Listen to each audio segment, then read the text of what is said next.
Back during slavery, when black people like me talked to the slaves, they didn't kill him. They'd send some old house Negro along behind him to undo what he said. You have to read the history of slavery to understand this. There were two kinds of Negroes. There was that old house Negro and the field Negro. And the house Negro always looked out for his master.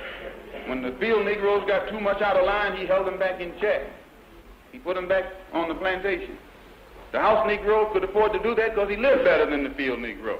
He ate better, he dressed better, and he lived in a better house. He lived right up next to his master in the attic or the basement. He ate the same food his master ate and wore his same clothes. And he could talk just like his master, good diction. And he loved his master more than his master loved himself. That's why he didn't want his master hurt. If the master got sick, he'd say, "What's the matter, boss? We sick?" When the master's house caught a fire, he'd try and put the fire out. He didn't want his master's house burned. He never wanted his master's property threatened. And he was more defensive of it than the master was. That was the house Negro. But then you had some field Negroes who lived in huts, had nothing to lose.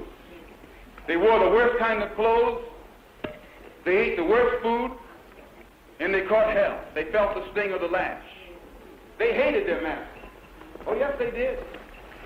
If the master got sick, they prayed that the master died.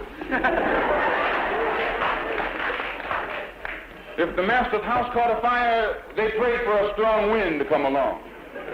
This was the difference between the two. And today you still have house Negroes and field Negroes. Yeah. I'm a field Negro.